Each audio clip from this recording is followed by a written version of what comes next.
जय हिंद दोस्तों, मैं मैथ ब्लास्टर्स पर आकाश तिवारी आप सभी छात्र छात्रों का अपने YouTube चैनल पर बहुत बहुत स्वागत करता हूं।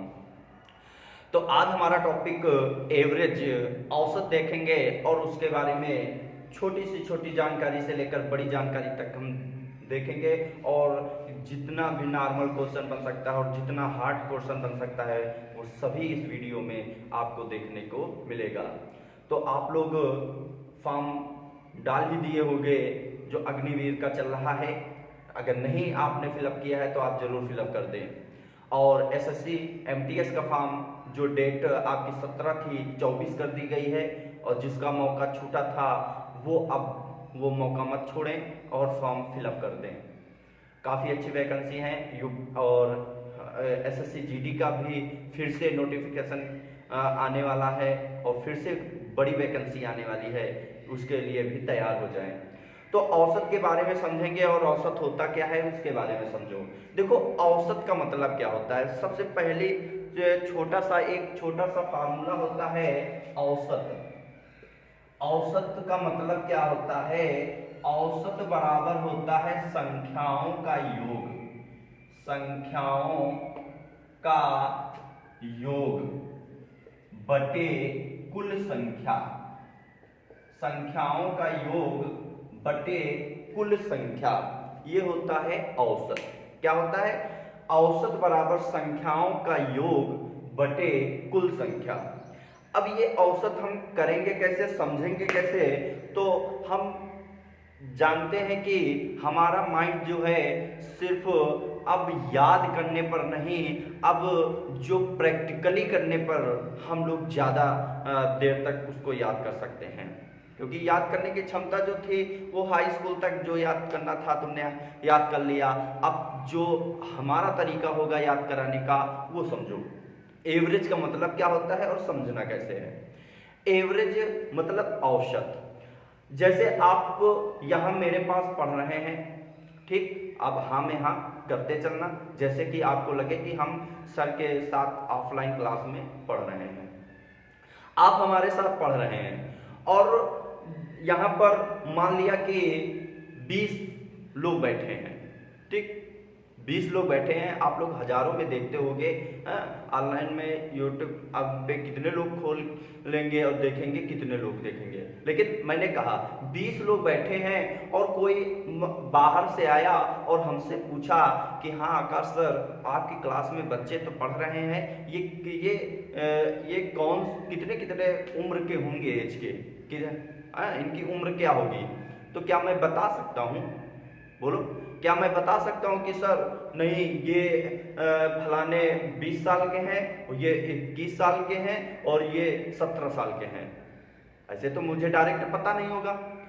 लेकिन मेरी क्लास में मान लिया कि आर्मी अग्निवीर के बच्चे बैठे हैं और मुझे पता है कि उसमें पहले ही साफ साफ लिखा है कि 17.5 से 21 साल।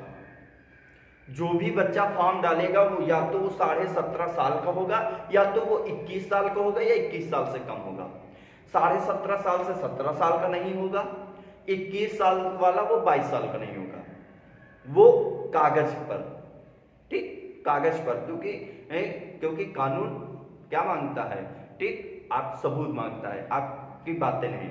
तो उसी प्रकार वो हमने देखा यहाँ बैठे हैं तो कोई मान लिया कि 20 साल का है, कोई मान लिया 18 साल का है, कोई मान लिया 21 साल का है।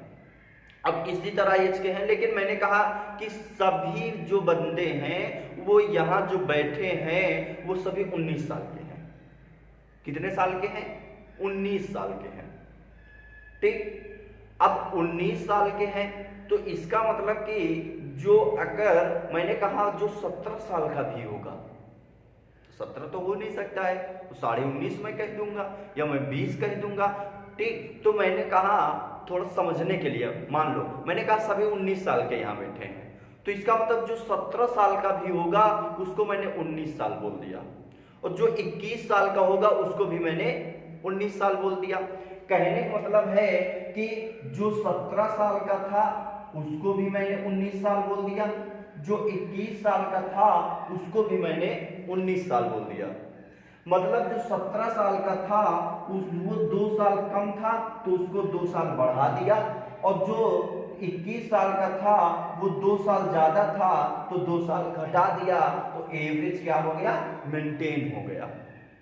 जो बड़ा था उसको उतना ही छोटा कर दिया, जो छोटा था उसको उतना ही बड़ा कर दिया, तो एवरेज हमारा क्या हो गया, मेंटेन हो गया।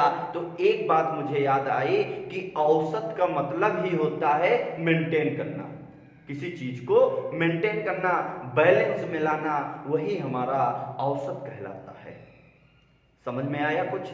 तो औसत बराबर संख्याओं का योग बटे कुल संख्या, average equal to sum of numbers अपान यहां पर टोटल नंबर कर देंगे।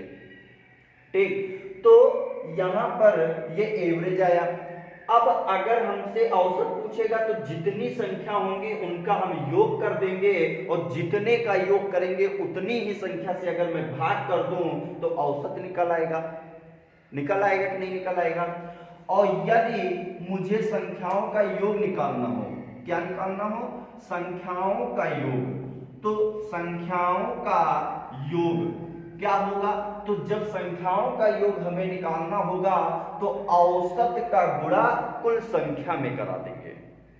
काहे में करा देंगे? औसत का गुणा कुल संख्या में करा देंगे। मतलब कि हमारा हो जाएगा औसत गुणे कुल संख्या, औसत गुणे कुल संख्या, ये हमारा हो। अगर संख्याओं का योग निकालना होगा तो औसत का गुणा कुल संख्या में करा देंगे, तो संख्याओं का योग हमें पता चल जाएगा। पता चल जाएगा। आप जहां पर भी बैठे हो उसको हाँ में हाँ जरूर मिलाते चलना। ऐसा लगे कि आप लोग ऑफलाइन में पढ़ रहे हो, आप हमारे साथ प्रत्यक्ष रूप में आपका जो जो आप क्वेश्चन पुटअप कर सकते हो वो सब मैं यहाँ पर बताऊंगा कि कहां पर आपको पूछने की आवश्यकता होगी, वो भी मैं बता दूंगा। ठीक, तो मुझे पता है आपको कहां दिक्कत होगी, वो मैं बताते चलूंगा, लेकिन कॉपी पेन लेकर जरूर बैठना और साथ में नोट करते चलना। ठीक, इतना नोट करो पहले।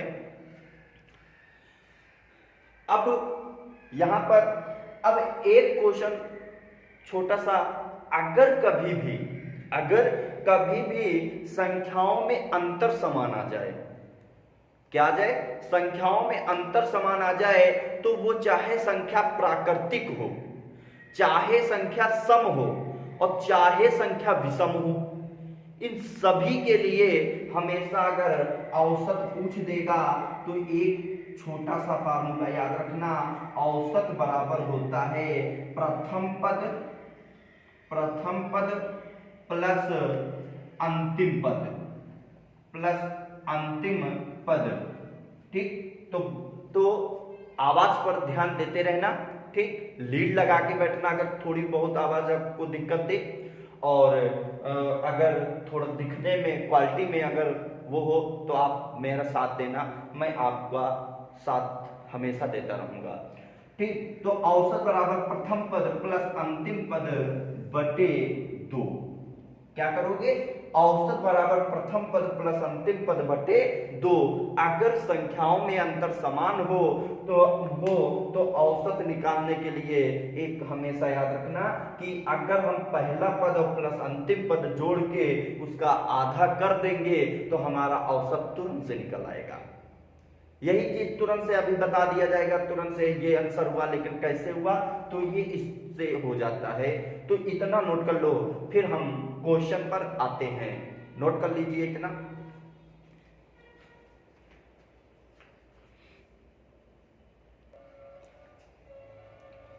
अब देखो एक प्रश्न आ गया कि प्रथम 50 प्राकृतिक संख्याओं का औसत कितना है, ये प्रश्न पूछा गया है।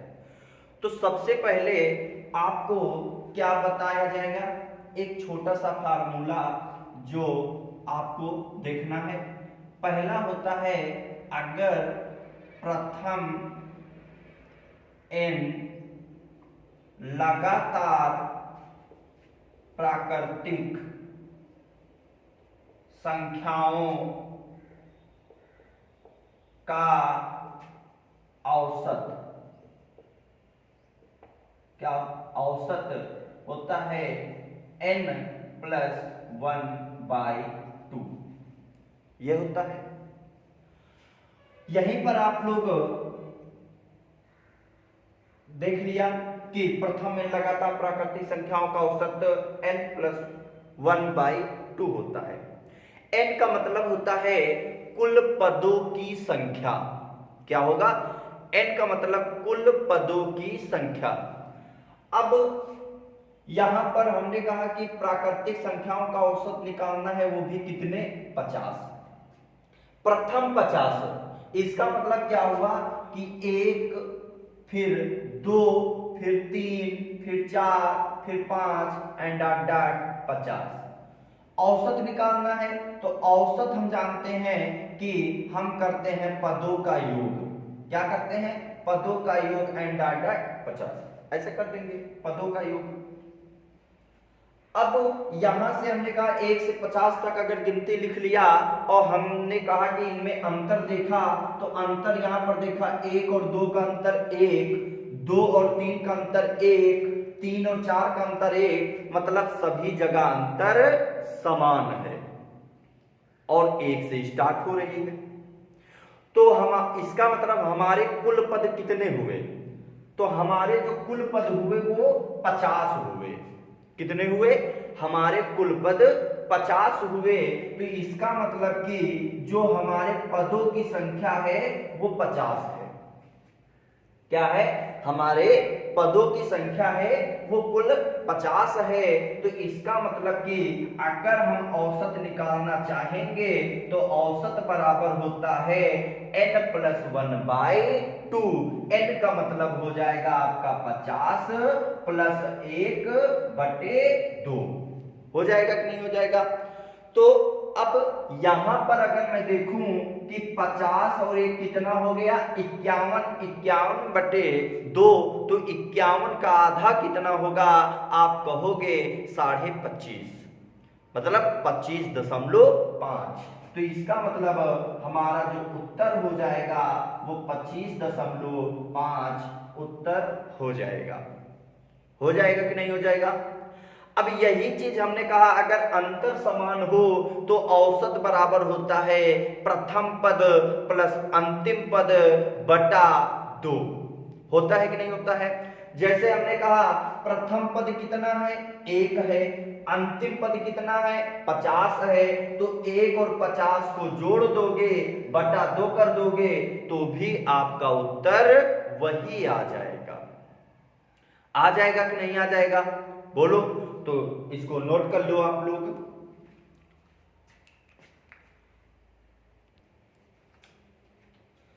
अब देखो अगला प्रश्न, आपने पहला प्राकृतिक के बारे में देखा, अब हम देखेंगे विषम संख्या पूछ दे तो कैसे करोगे। प्रश्न कह रहा है कि 60 तक की सभी विषम प्राकृतिक संख्याओं का औसत कितना है। तो अगर हम इसके बारे में देखेंगे तो आपको कैसे करना है वो समझना है। पेन कॉपी लेकर बैठे ही होगी, ठीक। अगर आप लोग YouTube चैनल पर अभी नए आए हो तो प्लीज आप लोग इस चैनल को सब्सक्राइब जरूर करें और हर उस बंदे के पास भेजें जिसकी मैथ बहुत कमजोर है और वो डरता है मैथ से, तो उसके पास जरूर एक बार इस वीडियो को शेयर जरूर करना। तो यहां पर हम अगर देखेंगे तो कैसे करना है, तो हमसे विषम शब्द बोल दिया। क्या बोल दिया? विषम। इसका मतलब विषम क्या होता है? विषम का मतलब होता है कि वे संख्याएं जो 2 से ना कटे उसे विषम संख्या कहते हैं। अब विषम कौन कौन सी होती हैं?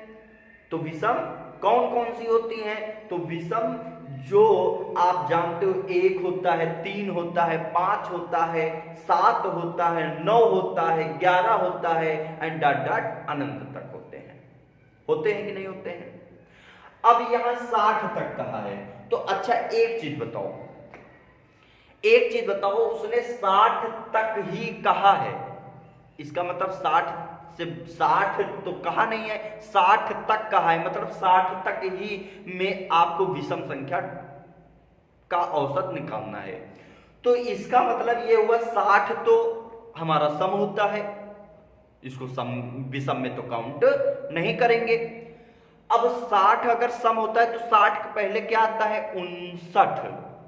तो इसका मतलब कि हम जो देखेंगे वो 59 तक में देखेंगे। कैसे? हमने कहा यहां पर 1, फिर 3, फिर 5, फिर 7, फिर 9, फिर एंड डॉट डॉट डॉट 59। तो जो विषम पड़ेगी 60 तक में वो 59 ही तो आएगा। अगर हम 60 जाएंगे तो वो सम हो जाएगा। क्यों? क्योंकि वो 2 से कट जाएगा 60, तभी वो सम हो जाएगा। लेकिन हमको विषम का निकालना है।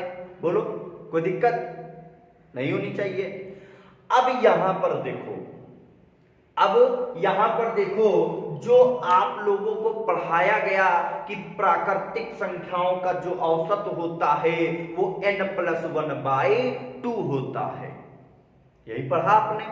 अगर आपने यही पढ़ा तो आप क्या करोगे, 59+1/2 और लगा, यहां पर 59 वहां पर देखा 60 था, तो आप 60+1/2 कर दोगे तो कैसे उत्तर आ जाएगी? गलत हो जाएगा। तो इसलिए मैंने कहा था कि अगर अंतर समान हो तो चाहे प्राकृतिक हो, चाहे सम हो, चाहे विषम हो, अगर अंतर समान है तो आपको याद रखना है कि औसत बराबर जो होता है वो हमेशा याद रखना, प्रथम पद प्लस अंतिम पद। क्या याद रखोगे? अंतिम पद बटा 2। क्या याद रखोगे? अंतिम पद बटा 2। अब जैसे यहां पर है लास्ट, प्रथम पद कितना है, 1, मैंने 1 कर दिया, प्लस अंतिम पद कितना है, 59, मैंने 59 कर दिया, बटा 2। तो यहां पर 59 और 1 कितना हुआ, 60 बटा 2। तो यहां पर हम देखेंगे, इसको काटेंगे तो बचेगा 30। तो उत्तर हमारा जो आएगा वो 30 आएगा। क्या आएगा? 30 आएगा।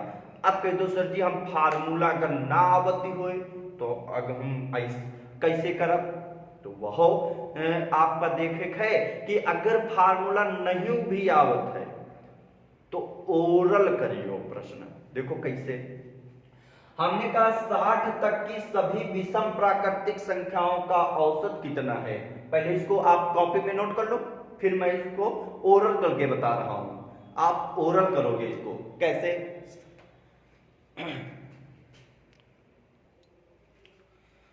अब इसको तुम कैसे ओरल करोगे वो समझो।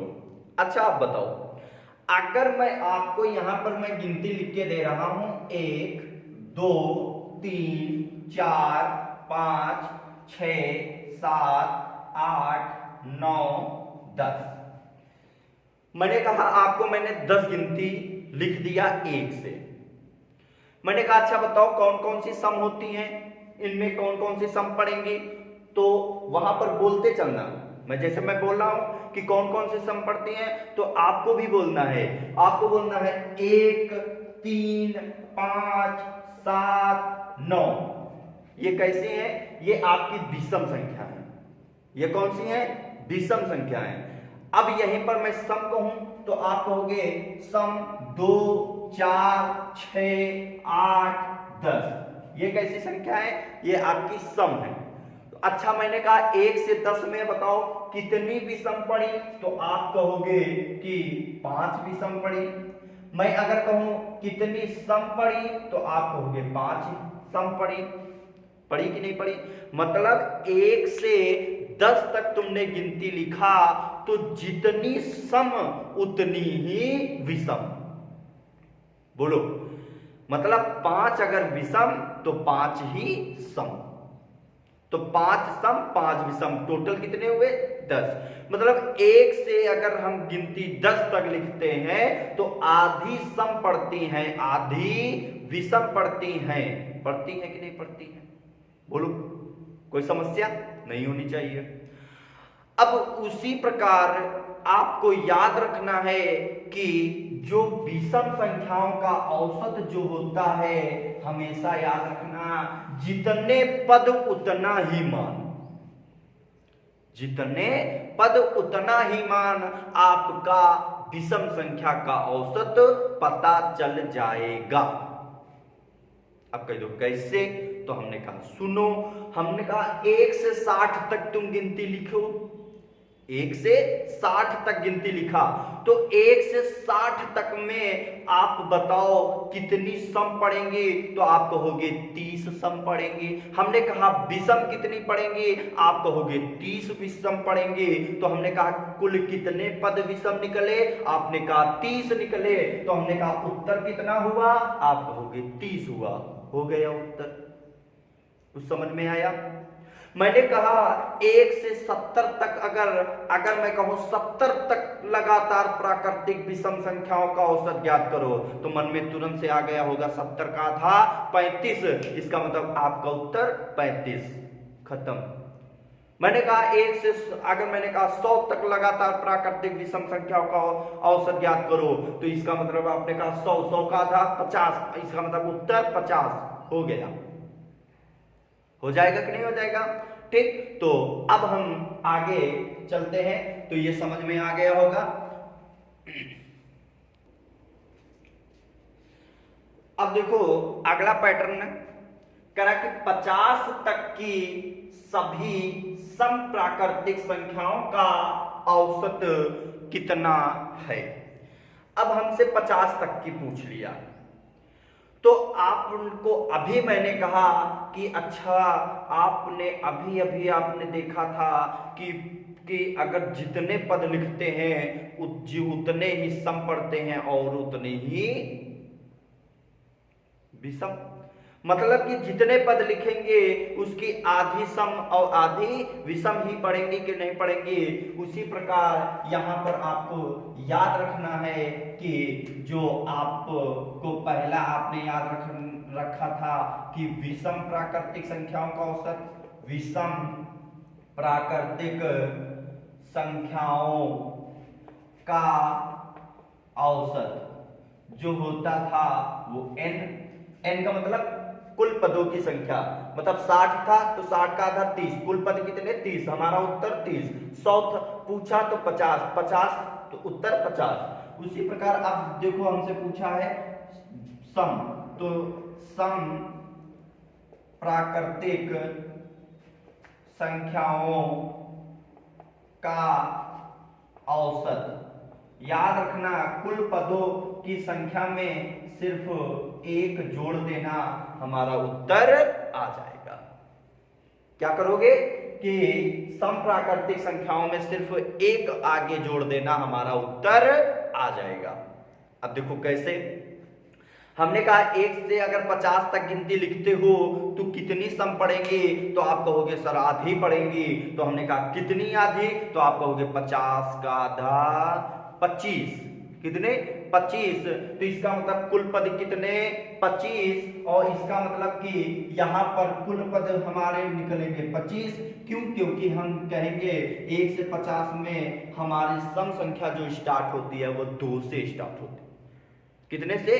2 से। तो इसका मतलब 2 हो जाएगा, 4 हो जाएगा, 6 हो जाएगा, 8 हो जाएगा एंड डॉट 50 हो जाएगा कि नहीं हो जाएगा? बोलो। तो अब यहां पर प्रथम पद प्लस अंतिम पद बटा 2 कर सकते हो तो भी उत्तर आ जाएगा, या आप कह सकते हो कि हमारे कुल जो 50 तक में सम पढ़ेंगे वो 25 पढ़ेंगे पद। तो हमने कहा 25 अगर पद पढ़ेंगे तो आप जानते हो सम संख्या का औसत जो होता है वो पदों की संख्या प्लस 1, तो 25 और 1 26, हमारा उत्तर हो गया। तो आपने देखा कि अगर सम संख्या पूछे तो जितने पद मुझे पता चल जाए उसी के आगे चले जाना, हमारा उत्तर होगा। अगर विषम संख्या पूछे तो जितने मुझे पद पता चल जाए वही हमारा उत्तर होगा। अगर मैं कहूं कि 1 से 100 तक अगर गिनती लिखता हूं उसमें सम संख्याओं का औसत कितना होगा, तो आप कहोगे सर जी 51 होगा। क्यों? हमने कहा 1 से 100, 100 का आधा 50, मतलब कुल पद कितने 50। सम हमसे पूछा है तो 50 के आगे कौन सा आता है अंक, आप कहोगे 51 आता है, तो हमारा उत्तर क्या हो जाएगा, 51 हो जाएगा।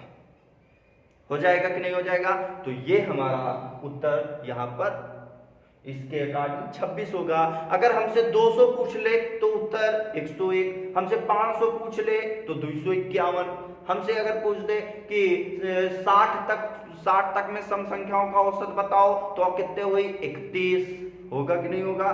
ठीक, ओरल कर सकते हो आप लोग, तो इसे ध्यान रखना। आगे चलते हैं, नोट कर लो इसे।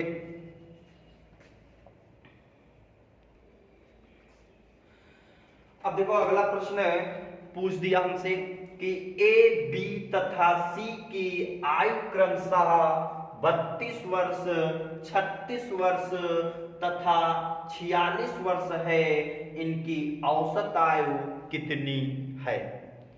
ये टाइप आपसे पूछा गया है, तो कैसे करोगे।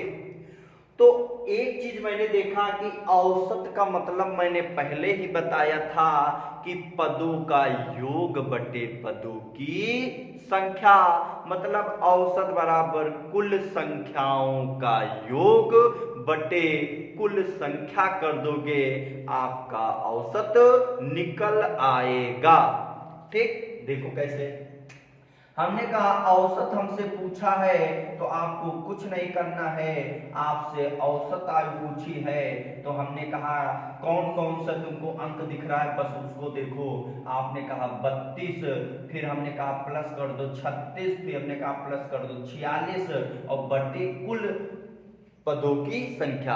आपने कितने संख्याओं का योग किया, तो आपने कहा 1 2 3, हमने कहा 3 से भाग कर दो। ठीक, 3 से भाग कर दो। तो अगर हम यहां पर देखेंगे इसका योग करेंगे तो 6 6 12 2 14, तो यहां पर 5 3 8 8 और 3 11, 114 बटे 3। तो अगर हम इसको काटना चाहें तो आप काटोगे 3 त्रिक का 9 और 2 3 अट्ठे 24। इसका मतलब कि इनकी जो औसत आयु है, क्या चीज, औसत आयु, इनके औसत आयु जो है वो 38 वर्ष होगी। हमारा उत्तर 38 वर्ष आ जाएगा। तो हमने कुछ नहीं किया, बस आपको भ्रमित सिर्फ कर दिया, ये तो क्वेश्चन आपको भी आ जाता। लेकिन जिसने नए सिरे से तैयारी इंटर क्रॉस हुआ और तैयारी करने बैठा ही है और वो सोच रहा था, तो उसके लिए अगर मैं ये ना बताऊं तो हम भी पागल हैं। तो इसलिए आपको आता है तो अच्छी बात है, और जिसको नहीं आता तो हमारी क्लास में उसके लिए सबसे अच्छी बात है। ठीक, तो नोट कर लो इसे भी।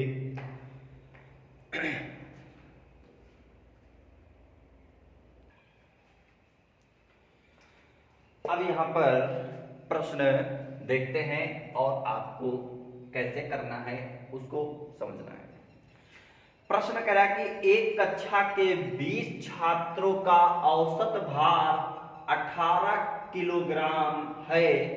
यदि अध्यापक का भार भी सम्मिलित कर लिया जाए तो उनके औसत भार में 1 किलोग्राम की वृद्धि हो जाती है। अध्यापक का भार ज्ञात कीजिए। तो अब ये प्रश्न आया है, आपको पहला तरीका देखना है, फिर आपको दूसरा तरीका भी मैं इसको करने के बताऊंगा। देखो कैसे। यहां पर आपने कहा 20 छात्र, तो आपने कहा 20 छात्र हैं और यहां 18 केजी उनका औसत भार है।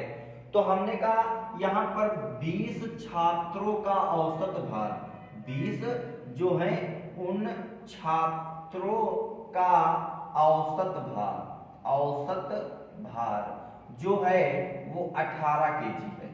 कितना है, 18 केजी है।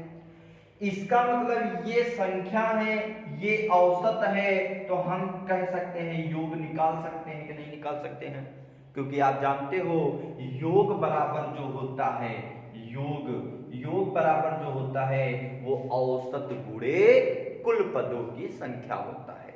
होता है कि नहीं होता है? मतलब योग बराबर हमारा क्या हो जाएगा, औसत गुणे कुल संख्या। यही होगा कि नहीं होगा, बोलो, हो जाएगा कि नहीं हो जाएगा? तो आप अब यहां पर हमने कहा कि अगर इसका योग निकालना चाहें तो आप कैसे निकालोगे, तो आप यही कहोगे कि इसका योग औसत गुणे कुल संख्या होता है। मतलब औसत हमको कितना दिए है, 18 दिए, और कुल संख्या कितना दिए है, आपने कहा 20 दिए, तो 20 18 दूना 36, मतलब 360 बाहर आ जाएगा। बोलो, मतलब कि 20 छात्र का एवरेज 18 केजी था, मतलब सभी का 18 केजी नहीं था, सभी का 18 केजी नहीं था, लेकिन औसतन 18 केजी सभी छात्र का जो भार था वो 18 केजी था, मैंने मान लिया। अब यहां पर कुल, अगर वहां उस कक्षा में कुल भार अगर बच्चों का देखा जाए तो 360 केजी हो रहा है।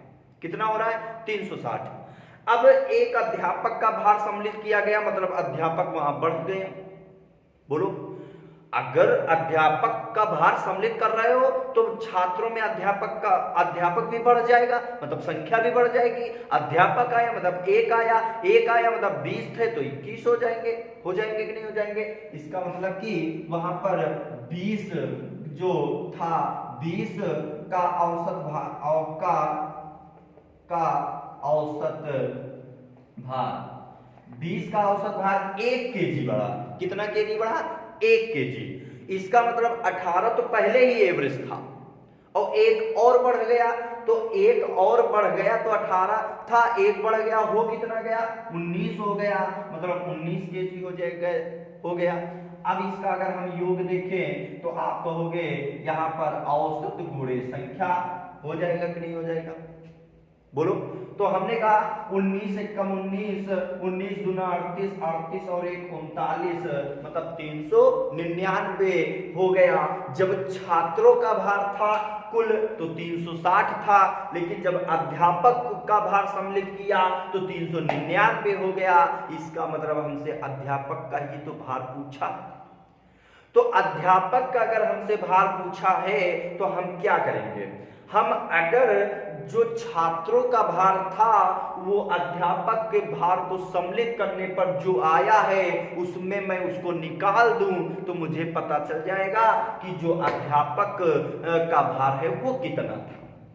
बोलो, तो 399 में अगर हम 360 निकाल दें तो यहां पर 30 केजी निकल आया, मतलब अध्यापक का जो भार था वो कितना था, 30 केजी था। नहीं समझ में आया? फिर से समझो।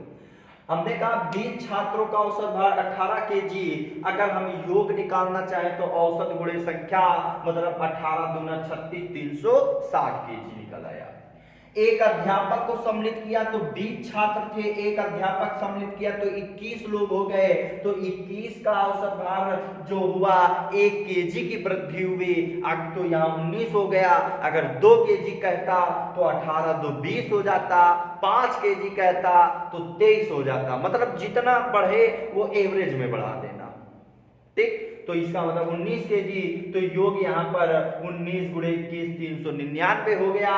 तो हमने कहा हमको अध्यापक का भार निकालना है, तो कुल में हमने अध्यापक का भार निकाल दिया, तो बचा कितना, 30। तो हमारा उत्तर भी कितना आ जाएगा, 30 आ जाएगा। आ जाएगा कि नहीं आ जाएगा? यही आप ये नोट कर लो। फिर दूसरा तरीका मैं बताता हूं।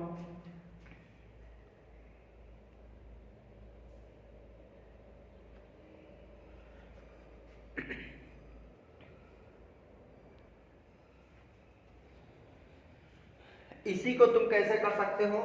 मैंने कहा 20 छात्रों का औसत भार 18, एक अध्यापक आया, हो गए 21, तो वृद्धि कितनी हुई, 1 की।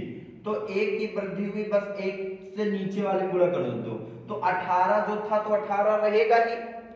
अध्यापक आया तो अध्यापक के आने से वृद्धि हुई, तो वृद्धि हुई तो इसका मतलब अध्यापक का जो भार रहा होगा वो छात्रों के भार से ज्यादा रहा होगा, तभी तो वृद्धि हुई है। तो इसलिए मैंने वृद्धि का मतलब प्लस, मैंने प्लस लगा दिया। 1 kg की वृद्धि हुई तो एक तो अपने पर वृद्धि ज्यादा करेगा ही, सबसे पहले 20 पर वो करेगा, तो 20 और स्वयं कितना हो गया 21, तो 21 पर वृद्धि 1 हो गया, तो बढ़ कितना गया 21। अगर मैं इसको जोड़ना चाहूं तो यहां पर कितना आएगा, यहां पर आपका हो गया 39, हमारा उत्तर हो गया 39। बस डायरेक्ट कर सकते हो। तो ये आपके 5 पैटर्न थे। तो आप लोग कमेंट बॉक्स में जरूर बताना कि सर आपकी वीडियो कैसी है, खराब है, अच्छी है, बेकार है ना, बहुत खराब है, ये सब बता देना, कौन सी कमी है, आप इसे सुधारिए, ये सब हमें बताना, मैं सुधारने की कोशिश करूंगा। लेकिन अगर अच्छी हो तो अच्छा, खराब हो तो खराब, लेकिन कमेंट बॉक्स में जरूर लिख देना। और अगर आपने मेरा चैनल सब्सक्राइब नहीं किया है तो सब्सक्राइब कर लें, और आप लोग तैयारी पर जुट जाइए। 17 अप्रैल को एग्जाम है, एसएससी एमटीएस का भी अब और 10+2 का एग्जाम, ये सभी एग्जामों की भरमार लग चुकी है। अब आपको सिर्फ तैयारी करना है। अगर इसी साल आपको जॉब लेना है तो आप तैयारी में लग जाइए, बस आपको सफलता निश्चित ही मिलेगी। तो कहने का मतलब है कि लोग कहते हैं कि तैयारी करो, निराश ही निराश और आस ही आस मिलेगी, निराश ही निराश और आस ही आस मिलेगी, है ना। और कभी फेल होगे कभी पास होगे, ये तो चलता रहता है, कभी फेल होगे तो कभी पास होगे, ये तो चलता ही रहता है। अगर तैयारी में जुट गए तो भैया आपको कुछ नया सीखने को तो जरूर मिलेगा। तो नया कुछ तो सीखने को जरूर मिलेगा, बस इतना ही रखेंगे। तो जय हिंद, जय भारत। आप लोग अपना ख्याल रखें और पढ़ाई पर ध्यान दें, और हम आपके साथ हैं और आपको मेरे साथ रहना होगा। जय हिंद।